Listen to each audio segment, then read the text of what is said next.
Hello दोस्तों, आज हम बात करने वाले हैं उत्तराखंड की वन दुर्गा का पेपर हुआ था आपका सेकंड शिफ्ट का 16 जुलाई को। और आज का ही पेपर है 16 जुलाई का सेकंड शिफ्ट का पेपर। इसमें जो है किस तरह के क्वेश्चन पूछे गए थे वो सारा इसमें डिस्कस करेंगे हम।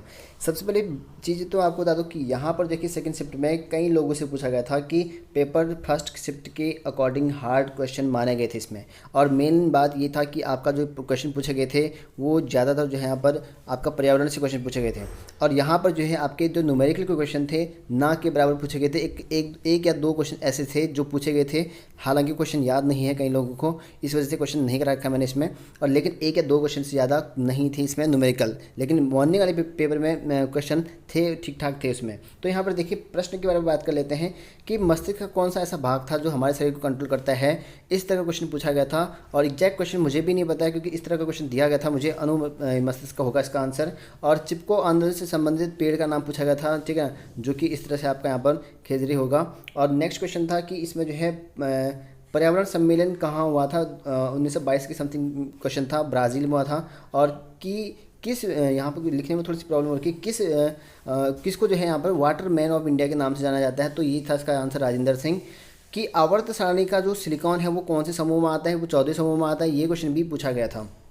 ओजोन का यहाँ पर जो है घटक पूछा गया था। ऑप्शन देखो ऐसे O2, ठीक है, O3 O4 ऐसे दिए होंगे, तो O3 आपका यहाँ पर था, ठीक है ना।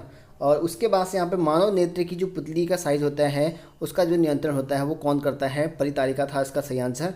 अगला क्वेश्चन था कि संवेग कौन सी जो है राशि है, तो सदिश राशि है। देखो संवेग वाला जो है फर्स्ट शिफ्ट में भी आया था आपका, ठीक है, सेकंड शिफ्ट में भी आ रखा है।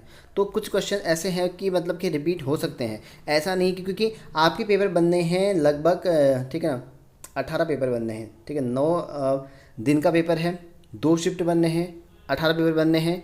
तो रिपीटिशन तो होना ही होना है क्वेश्चनों का, ठीक है ना। उसी से हट के क्वेश्चन पूछ देगा या उसकी लैंग्वेज चेंज कर देगा, लेकिन रिपीटिशन होगा ही होगा। क्वेश्चन लिख के ले लो आप, रिपीटिशन होना ही होना है। कई लोग कमेंट करके पूछ रहे क्या रिपीटिशन होगा, तो मैंने कहा था उसमें पॉसिबिलिटीज़ कम है, लेकिन हो भी सकता है बोला था कई कई लोगों को। लेकिन देखिए शिफ्ट में ही यहाँ पर रिपीटिशन है, तो ऐसा हो सकता है कि आपका अगल बगल से क्वेश्चन पूछ ले, ठीक है ना, इससे थोड़ा आइडिया लग जाएगा आपको। या आपके सेम टू सेम क्वेश्चन नहीं भी पूछेगा तो उससे मिलता जुलता क्वेश्चन जरूर पूछेगा आपका, ठीक है ना। और पर्यावरण से संबंधित जो है ज़्यादा क्वेश्चन यहाँ पर आए हुए थे, बताए रखे थे। हालांकि कई लोगों को याद नहीं है कितने याद रहेंगे, जितने मुझे मिले उस फर्स्ट वाले शिफ्ट में 20-21 क्वेश्चन मिले थे मुझे, इस वाले शिफ्ट में 10-12 क्वेश्चन मिल रखे, वो भी वही डिस्कस कर रहा हूँ मैं इसमें। इसकी राशि पूछी गई थी, ये सदिश राशि थी। वायुमंडल में कितने जो है प्रतिशत को है ऑक्सीजन होती है, ये 21% होता है। हो सकता है कि नाइट्रोजन का पूछ ले, ठीक है ना। सबसे ज़्यादा कौन सी गैस पाई जाती है ये पूछ ले, कुछ भी पूछ सकता है वो, ठीक है ना। और मनुष्य के जो मस्तिष्क पर सबसे जो बाहरी आवरण होता है वो कौन सा होता है, वो ड्यूरामीटर होता है, ठीक है।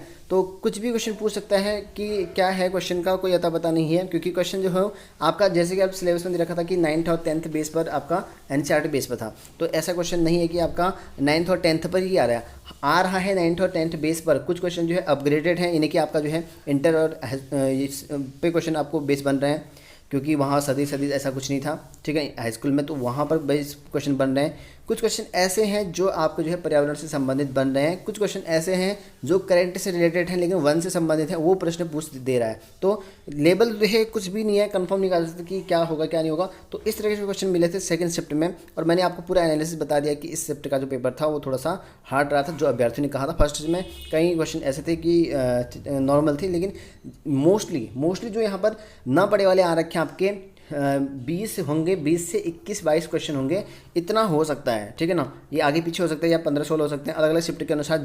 जिन लोगों से मैंने पूछा है उसके अकॉर्डिंग मैं आपको बता रहा हूँ, ठीक है ना। तो इतने क्वेश्चन ऐसे हैं कि वो आ रहे हैं, अलग से आ रहे हैं। बाकी क्वेश्चन जो है नॉर्मली है, ज़्यादा डिफिकल्ट नहीं है। किसी किसी में जो है क्वेश्चन हार्ड रख दे रहा है, सेकेंड शिफ्ट में हार्ड माना गया था, ठीक है ना। तो इस तरह के क्वेश्चन यहाँ पर आ रहे हैं।